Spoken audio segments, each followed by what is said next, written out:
What's up, guys and gals, and welcome back to the Nerd Castle. Today in the world of indie games, we're going to be diving into Songs of Syx.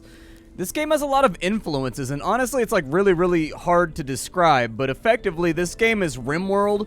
If you took RimWorld and you scaled it up to like thousands of people, and you were building a castle that you have to defend for an indeterminate, aka indefinite amount of time against hostile raiders. The developer's been implementing all kinds of cool ideas, like they've added in like neighboring kingdoms and stuff now that you can do diplomacy with. Apparently, I don't know if you can go to war with them in the current build, but at this point, the game is expanding well beyond just being kind of a normal colony builder, and is instead becoming something kind of that's a mix of influences. So anyways, if after watching this you wanted to get the game for yourself, it's available on Steam. You can look down below in the description and check that on out. I'll also have a link to my Discord and my Twitch stream down there, just in case you wanted to come and hang out with me live. So anyways, let's go ahead and let's play the game real fast. We'll start a random game. We're going to go with a small map is fine. Big map is pretty cool too. Let's go with big. And then latitude, normal. We'll go with starting race, human, just because that makes things simple. The other races have specific things they need. Like some of them are on like a vegan diet. If you play as like the Giants, which I don't know if the Giants are actually like a starting faction, but the Giants are really hard to please, but they excel and have like crazy efficiency at every job. It's just one of those things that it's easier if we start off with humans. We'll also start off with few raids since that's the default, and then we'll hit go. It's going to generate a map for us, and we're going to have to pick and choose where we want to make our society. So here is the map. Taking a look around, there's a couple of features you want to watch out for. Normally when you mouse over stuff, what you want to be aware of is fertility. You kind of want to look at fertility, and then you want to look at the availability of other stuff that's around as well.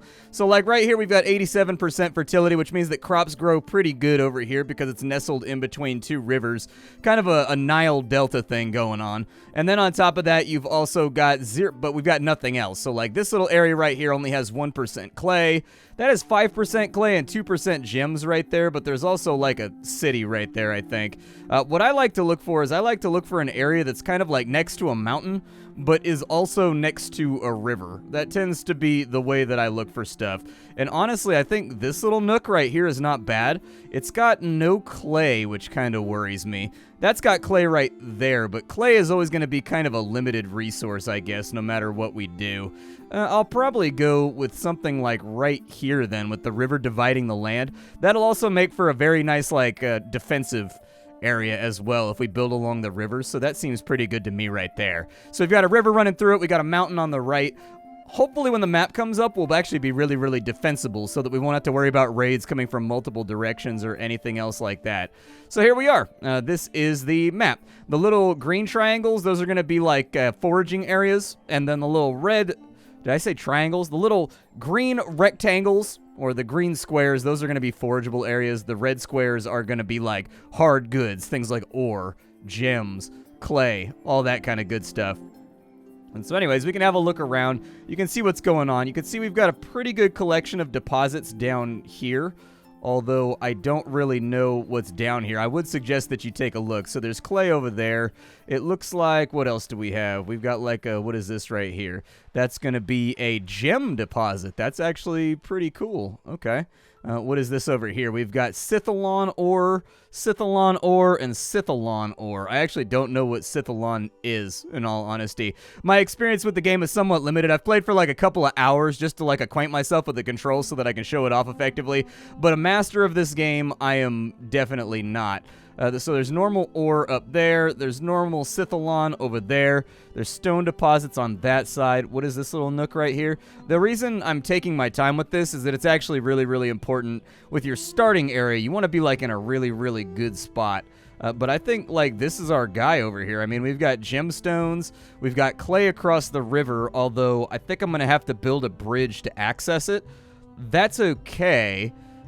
But I like this little area over here. I don't know if Scythalon can be used to effectively replace normal ore.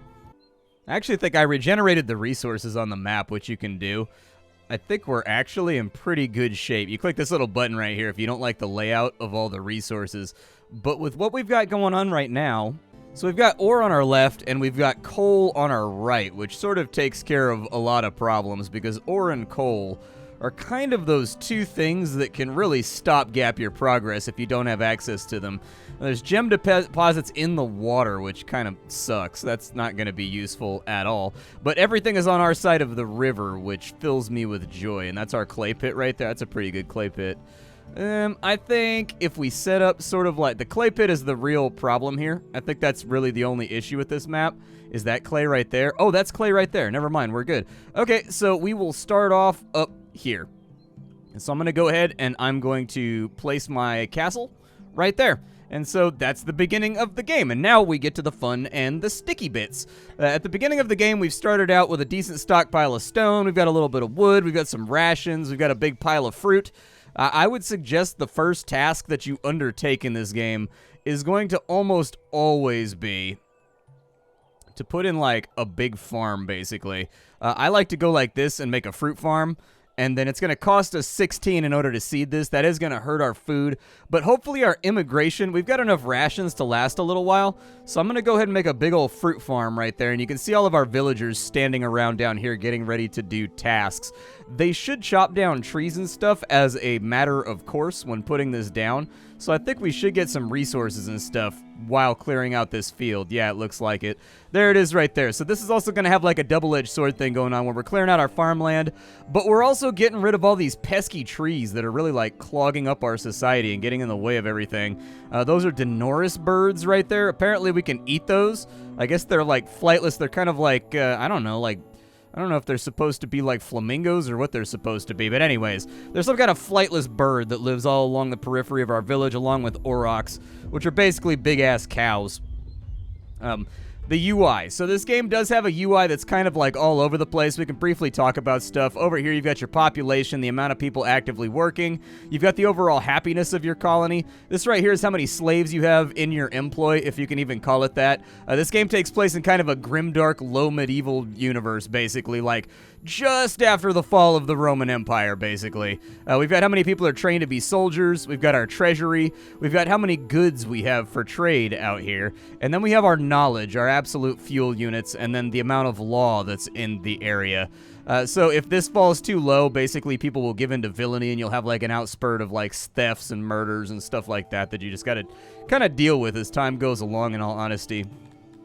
I think that I would probably like to put down another fruit farm over here, maybe. Like, that seems like an okay plan to me. I always have food problems in this game, dude. I have never-ending food problems in this game. Yes, I would like to reconstruct the room. It looks like I missed... Yeah, there we go. It's all got to be, like, symmetrical. It's all got to look good, and it looks like I missed a grid of squares right there. So anyways, I always have food problems in this game. Terminally. Like, I always have mass die-offs and starvation and everything else, and so I've learned to kind of, like, over-prepare when it comes to food, rather than under-prepare while I've still got rations available. Otherwise, it's pretty difficult to, like, die in the early portion of the game because it's going to give you more immigrants. If you take a look over here on this right-hand panel, we've got 4 humans that are waiting to join us, and if I click here, they will. We've got 1 Cretonian, we've got 1 Dondorian, and we've got 1 Garthemi that are also planning on joining our society. And honestly, we're going to need the labor force, so I'm just going to go ahead and do it. If you double-click these, they'll all join your society. We haven't built a warehouse yet, so none of this stuff right here is going to be filled in, but we will have a warehouse soon enough, because that's kind of like one of the principal things that you need to have a functioning society. But before we get there, I would like to clear out some space. So let's go ahead and wipe out some trees over on this side just to give us a nice little backlog of wood. We should have some stone around too. Yeah, there's stone laying around over here. And so I'll probably set up an order to clear all the rocks from this side too, just so I have a nice little starting portion of stone on top of the 50 or 60 that it gives you when you start. And as you can see, these go kind of like a teal color whenever anybody's working on them. And so they'll just go out and do it. I'm sure there's more advanced labor controls inside of the game, but honestly, I feel like the AI does a pretty good job of like regulating what it wants to work on versus what needs to be worked on versus what can be like sort of ignored for a little while. We now are up to 18 population. I am going to take immigrants as they come because why not? I may hold off on immigration once we get around to like 25 people until I stabilize the food supply, but that's pretty much the only thing that I'm concerned about right now. I would also like for our fields to be on kind of like an alternate rotation. Oh, wow. We got a bunch of stone out of those piles right there. Yeah, go get it, cousins. You go get that stone. I believe in you. Stone it on out, my dudes. Yeah, and also maybe finish off that field so that we can send a couple farmers to work. Looks like 2 farmers working over here, so there's going to be 2 farmers on this one as well. I'm trying to keep an eye on my overall labor pool so that I know, like, when I need to take in new people versus when I need to, like, relax and, like, build some stuff and basically create support buildings. What I like to do at the beginning of the game is I also like to put in roads. Sometimes that can be a little bit difficult to do, but what I'm going to do is we'll kind of just blueprint the area. And by blueprinting, we'll kind of get an idea where we want everything to be at. So we'll kind of put that down right there for now. And that should be perfectly fine for beginning the game. They're just going to dig a trench, basically. This is not a road that provides any benefit or, like, beautification or anything. This is strictly a utilitarian road to help me, like, divide up this area and decide where I want to build all my buildings at and keep things nice and organized. Plus, it looks pretty, at least aesthetically. I think it makes the town look better when you've got, like, these support roads running all over the place. When I build cities that are just a loose mash of buildings, I don't know. It doesn't feel like civilization to me until there's roads in. You know what I mean? Like, what was the Romans' greatest contribution to society? Road building. Road building, and also the ability to move water all over the place. That's pretty much what they excelled at. Logistics, logistics, logistics. So anyways, we'll go ahead and put that in right there, and we've got our second farm. I'm going to wait and see what the production looks like on that farm before I get too excited about it. I don't normally get excited about farms anyways. It's hard to be like, yay, zucchini. Like, see what I mean? Like, it's difficult to get hyped about that. But infrastructure-wise, we need a warehouse now so that we can store all of this stuff. I find that having a warehouse somewhat centralized tends to be the best way to do it. So we'll make a big warehouse right there. And the warehouse is our first building that has, like, supplementary parts.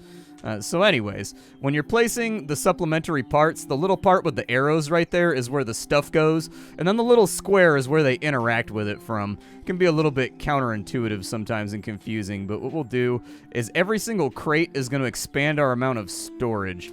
And so I don't mind actually having big expenditures right here in order to guarantee that our storage doesn't have to be fiddled with for a very, very long time. So there we go. And then I think we can probably get away with, oh my god, you can make them bigger too. Alright, well, I'll probably put one like right there, right there, right there, right there.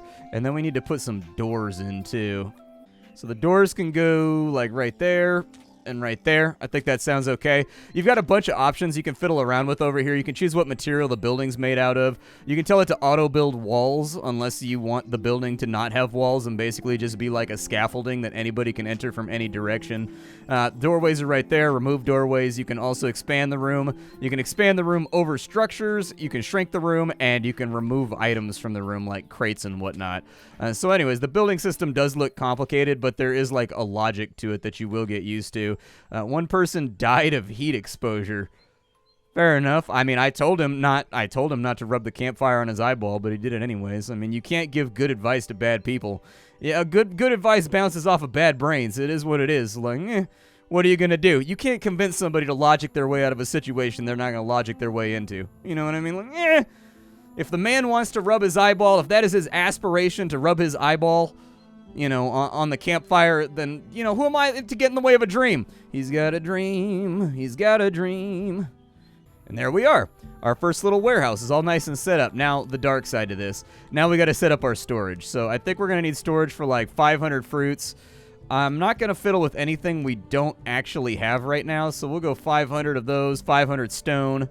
And we'll just add things as necessary. You can see how many crates right now are being allocated to certain resources versus how many you have. That's why I usually recommend that your first warehouse be kind of like a large one. The next thing that we're going to need is we are going to need a carpentry. So we're going to go to workshops, and we are just going to get ourselves set up. Did I overlap that, or is that just like the... I think I didn't overlap it. I think that's just the way it looks. We'll probably... That's going to auto-build walls. I'm going to go back. You got to two-space everything. Otherwise, it gets weird. Go back. There we go. That'll work. That actually does put the wall on the road. That's unfortunate. I'm not in love with that, It's a little tight. So I guess we got a 2-space everywhere. All right, well, we'll 2-space it out this way then. Perfect. There, that one looks normal. We need to put in some doors. There we go, some doors. We're going to need some workbenches, otherwise they can't carpent. And I would like for them to carpent. And so anyways, looks like that's a little bit too large. We've got room enough for a couple of employees here. Let's go with... I feel like 2 carpenters will probably be enough for now, and we can always add more later when we need more. Auxiliary stations, pretty simple. They just make the area more efficient.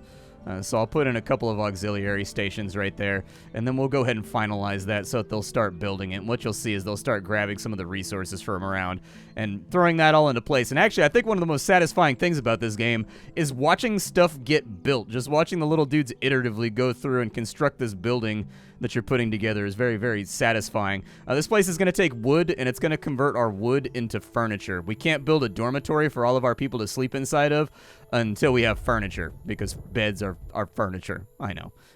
I'm spitting hot facts here. I'm spitting things you might not be ready for, but I don't know if you knew this, chat, but beds are furniture. I know. Mindsplosion. And there is our carpentry workshop. It will auto-assign people to come over here and work. That's why we are going to be taking immigrants pretty soon, I think. So basically, I think 2 guys should work on the benches and 2 guys should work on the auxiliaries, if I remember correctly, but I don't know exactly.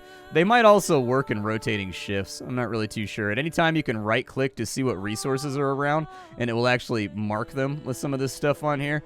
We can go out and we can get some wild grains from over there. I don't think that's a terrible plan. I don't plan on growing grains, but I do plan on having grains at some point because beer, dude. We got to have some beer.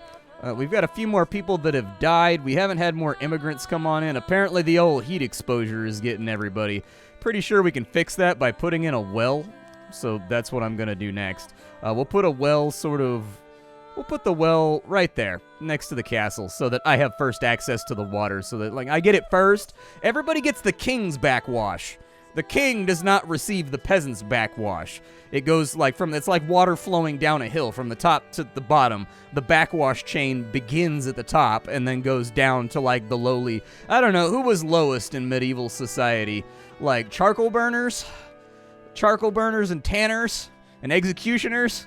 Those were all pretty low positions in medieval society. So they probably get the worst of the backwash cavalcade. And there goes our little well right there. Hopefully that'll help out with all the heat exhaustion that we're getting around here. I'm pretty sure they go to the well and they fix their heat exhaustion, but I don't recall. Aw, dude, you died inside my throne room? Dude, stop dying inside my throne room. I've already replaced you, though. I've already got 4 new guys that are doing your job where once you failed. Our first crop has not come in. That worries me. I need to see the yield of this crop before I know if we need more.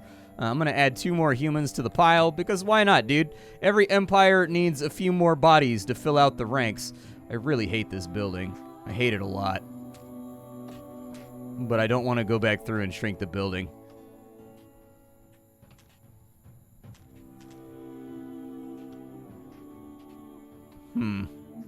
Well, planning inefficiencies. It is what it is. All right, so what we've got going up next... Oh, we need a storage place for the furniture. We will put the furniture... We'll just allocate 1 crate for the furniture. We don't actually... Furniture produces slowly, okay? We're never going to have, 900 chairs. It's just not going to work like that. Let's see if maybe, just a maybe, we can get a dormitory rocking. So the dormitories are going to be in our services menu. You want to keep the dormitory away from anything that produces noise. It messes with people's sleep and it makes them extra grumpy pants. We'll put in 2 doors right there, and then we're going to need some beds. So we will get started on... Can you make super beds? Oh, you can make bed stacks. Yeah, that's pretty sick. All right, let's make a bed stack and a bed stack. And then if I take this down a couple of sizes, we can make a couple more bed stacks. There we go, bed stacks. And then we've got knickknacks. Knickknacks just make people happy. That's pretty much it. These are random little doodads and things that are just kind of littered around. It might be a table with chairs. It might be a candle. It's usually just like little decorative things, basically, that make the room a little bit more comfy, and they like them. So anyways, there's our dormitory. We've got 8 furniture, so as of right now, I don't think we have enough furniture to actually complete the room. I think it said we were going to need like 27, but this should raise the mood of pretty much everybody in our society pretty considerably. And considering that our immigrants only come when people are happy, we kind of need that to happen, because there is going to be sort of a slow churn of people dying either of old age, people dying of heat exposure, people getting diseases. Just like in real life, random stuff happens to your villagers in this game as you go along. Like, they're not special. Like in RimWorld, every character kind of has their own character sheet, and a character death can kind of be like a traumatic thing, especially if you're really attached to all your guys. This game, you're never going to get attached to them. They're just random little dudes. They're random little dudes that wander around and they do their best, but usually their best is not good enough. We've got another immigrant that wants to come in who is Cretonian. So Cretonian, join us. You are welcome, Cretonian. I think I might put in another farm too. I think we're going to need it. We might need another ag farm.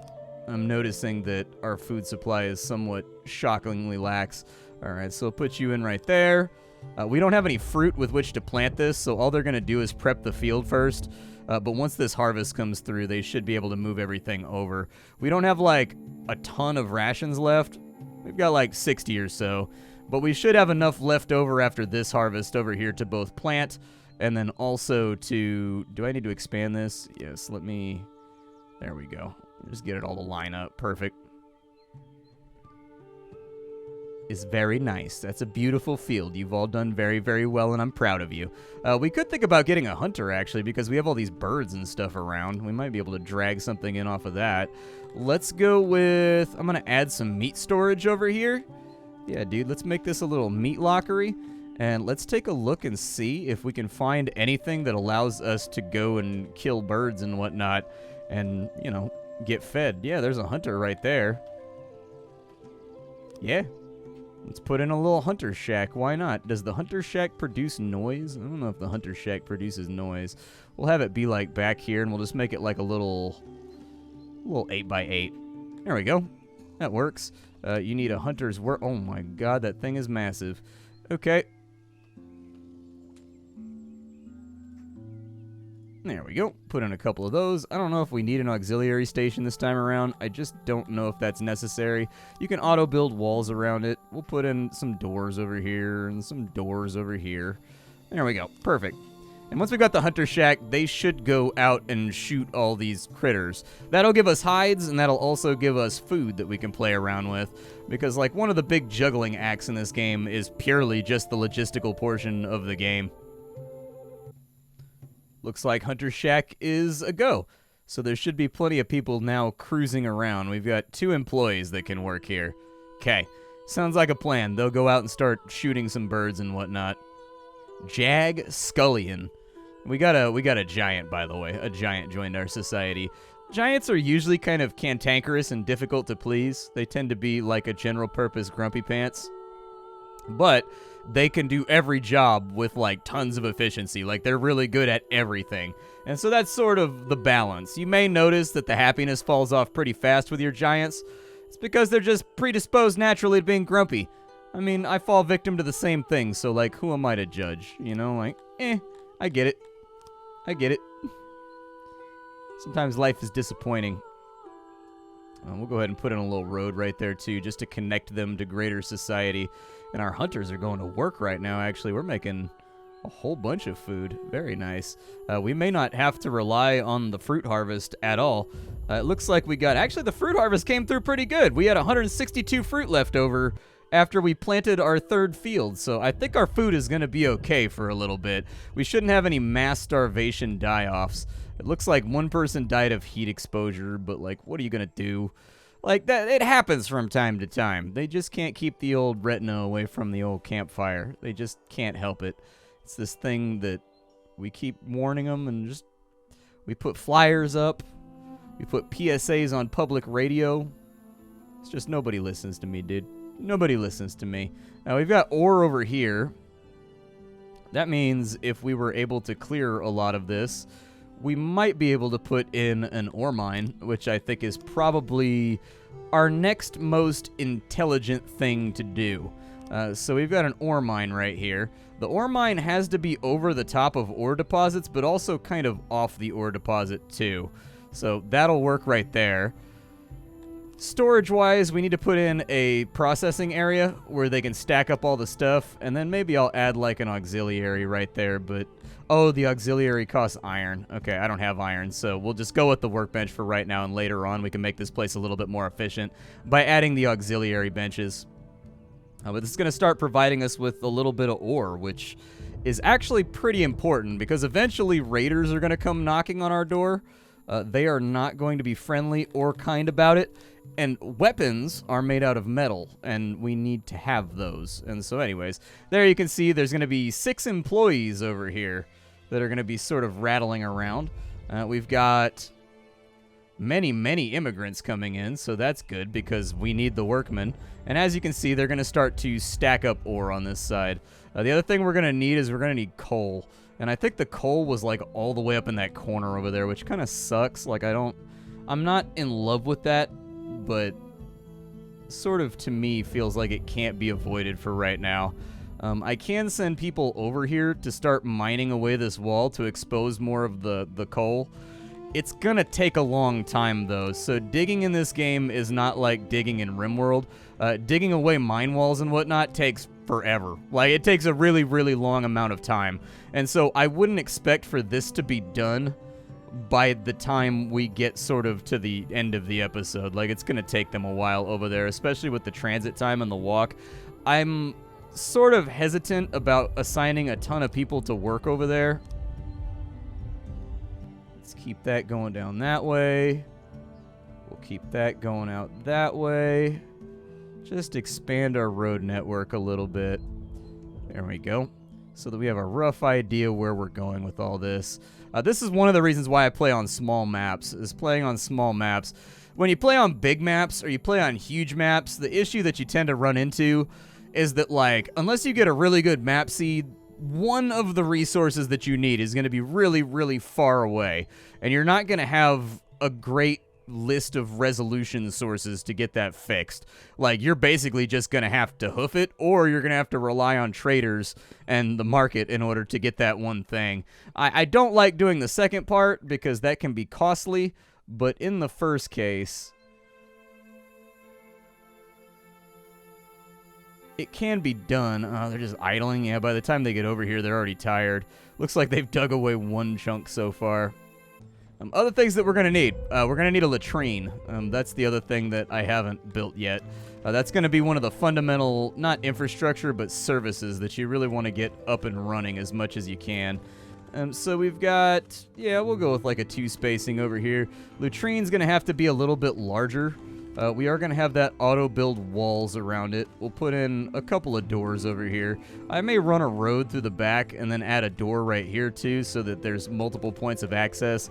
But I feel like that's kind of a job for later, not right now. We'll put in some, can we put in like mega latrines? Yeah, I was going to say, let me get like a super latrine.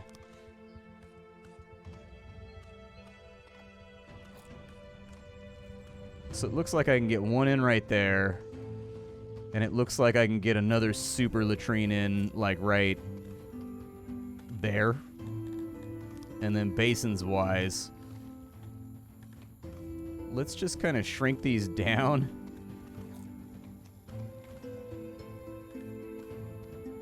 We'll just have 2 sets of basins so that they can wash up after they get done. We don't have the furniture to actually complete this project right now. I kind of wish I had made more. I kind of wish I had made more carpenters. I feel like we'd be moving along a little bit more rapidly at the moment if I had. But, you know, it's the way she goes.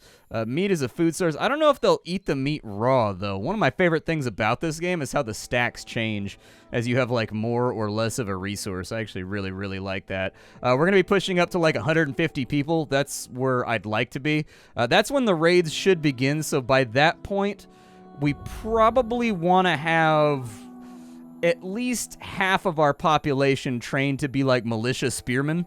That way we can deploy formations. I'd also like to have walls up and built by then, even if they're just like palisades, but I'm not going to hold my breath on that second part. It might happen, but it might not happen. I mean, we've already been up for like 30 minutes right now, so, you know, I'm just showing off the game, but Songs of Syx, dude. There's all kinds of moving parts going on with this game, and I feel like this is kind of like the sleeper colony builder. Like, this and Odd Realm are like the two, but this one's moving faster than Odd Realm is.